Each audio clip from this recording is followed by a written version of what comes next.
Šī programmā jau man vispār ir vairāk dzīvnieki, kas pēc ir vairāk kā vajadzīgs. Tātad absolūti izdabāšana skatītājiem, izdabāšana ģimenei ar bērnu, jo tam bērnam gribās redzēt tos dzīvnieks. Un kasē, biļešu kasē, kad pērk biļeti, pirmais jautā, kādi tur dzīvnieki būs. Un tu jau nevari ne ar vienu dzīvnieku, tu principā pārsteigt vairs nevari. Ja? Cik tad viņi ir? Tagad mums ir šī programmā, man ir jābaro 46 dzīvnieki, kas pieder tikai Maskavas Nikuļina cirka māksliniekam Jemieļinam. Ja? Man ir jābaro 4 skotu zirgi, 4 skotu poniji, man ir 6 krievu lāči, man ir 6 kaķi, vēl 6 suņi, 16 šie baltie melnie pūdeļi. Tur galīgi iznīcot, viņi visi jābaro, un viņi atrodas Rīgas cirkā. Viņi ir sapulcējušies tikai uz šito izrādi. Tad, kad viņi beigsies, 9. janvārī šī izrāde beigsies, tad viņi brauc projām, katrs savā virzienā citā cirkā strādāt. Tā izrāde uz šeien ir sakomplektēta, no Lielā Maskavas cirka ir viena mākslinieka, no Nikuļina cirka otra mākslinieka, no Berlīnas, no Rogaula cirka trešie mākslinieki, no Ukrainas ir vēl viens mākslinieks un mums Latvijas mākslinieki kopā.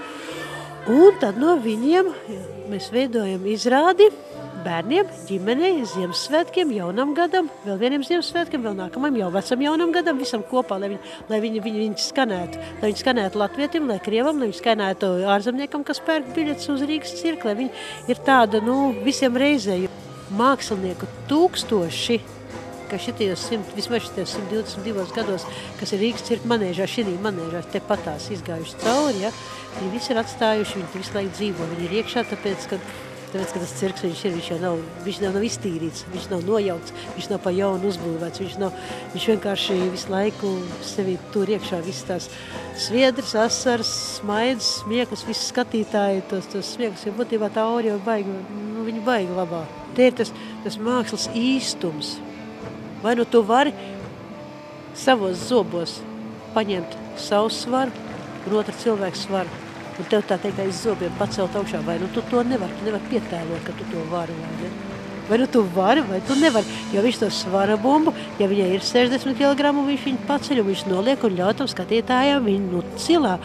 Tas ir režīms, tas ir tas treniņa ritms, tas ir... tā ir tāda sev savaldīšana, būtībā tas ir sev sadošana konkrētam mūža maizītē. Šis pāris Aleksejs Jemieļins un Irina Prasticova, jeb abi kopā, tas ir Jemieļins un Ko tāds duets, ja, tie ir Maskavas Nikuļina cirka mākslinieki.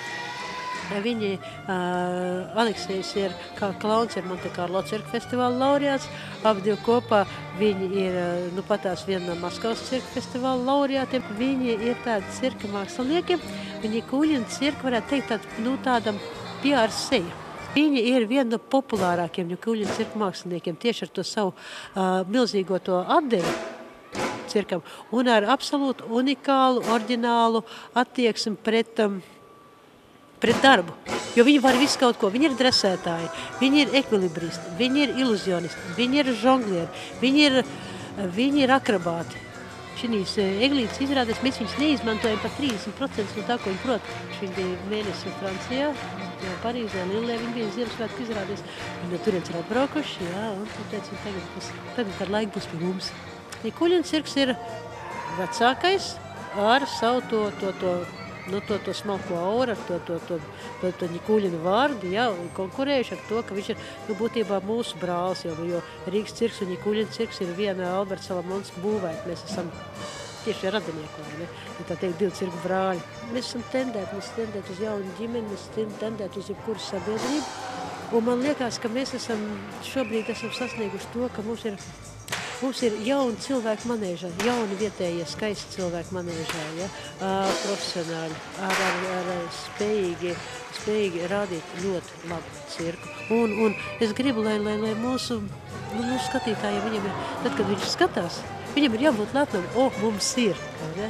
Mums ir pasaules līmeņa ļoti labas cirka programmas, kuras veido latviešu mākslinieki kopā ar citu valsts māksliniekiem, kā tam jābūt, jo cirks ir multinacionāls, viņš nevar būt nacionāls. Viņā vienmēr būs dažādi zemi, dažādi valsts, dažādu tautību mākslinieki vienā produktā.